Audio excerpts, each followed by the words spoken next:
Hola, soy Leonardo Pereira y hoy te voy a hablar del forecast. Cómo armar un forecast realmente preciso. Y esta palabra es fundamental, precisión.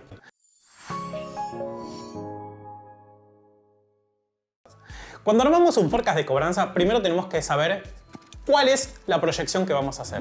¿Lo vamos a hacer durante una semana? ¿Lo vamos a hacer durante un mes? ¿O ya vamos a extenderlo a 2 meses, 8 semanas, 10, 12, 13 semanas? Eso lo hablamos y lo podemos confirmar y lo podemos arreglar con el departamento de tesorería, que generalmente es a quien nosotros le vamos a enviar toda la información. A ver, acá hay un punto que es fundamental. Cuando nosotros armamos un forecast de cobranza, nosotros tenemos que tener siempre en cuenta que vamos a arrancar por el cliente más grande, por lo que nosotros llamamos nuestra Key Account, ese cliente top, ¿sí? El cliente que más facturación nosotros le generamos.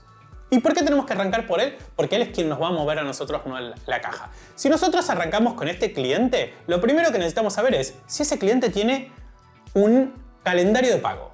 ¿Qué calendario de pago tiene ese cliente? Hay muchos clientes que te pagan el tercer jueves de cada mes o otros te pagan el primer lunes del mes siguiente. Son clientes grandes que manejan su caja a esa forma y nosotros nos adaptamos a ellos porque ahí ellos son quienes mandan. Entonces, esto no es un problema. Lo único que tenemos que tener siempre en cuenta es armamos el forecast, vemos cuándo nos paga y ahí vamos a tener siempre todas esas facturas acumuladas. Ojo, es importante confirmar con el cliente que todas las facturas van a ser pagas en ese momento. Al menos con los clientes más grandes, ¿no es cierto?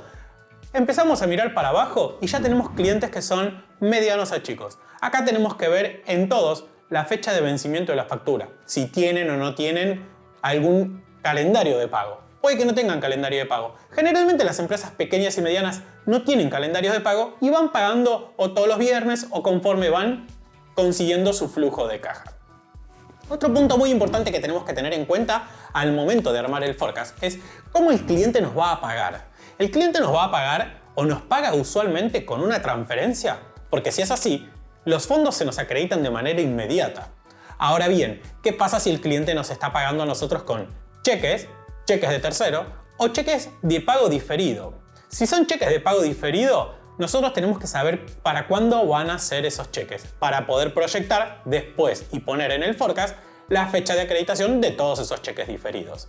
Ahora, cuando estamos hablando de cheques propios, tenemos que tener en cuenta que es muy probable que esos cheques, si no son del mismo banco en donde nosotros tenemos radicada la cuenta, entonces nosotros vamos a tener que contemplar lo que se llama el clearing bancario. Ese clearing de 48 horas. Que si hacemos un forecast en una semana, no hay problema, porque si esperábamos que se acredite el lunes, se acreditará el miércoles. No tenemos grandes problemas. Siempre tenemos que estar alineados con tesorería para ver cuándo ellos emiten los pagos a nuestros proveedores. Atención con ese punto que es importante. Pero, ¿qué pasa si el cliente nos va a pagar a nosotros un viernes con un cheque que es de un clearing de 48 horas y nosotros pagamos los viernes? Entonces, no vamos a contar con los fondos ese mismo día que nos paga el cliente.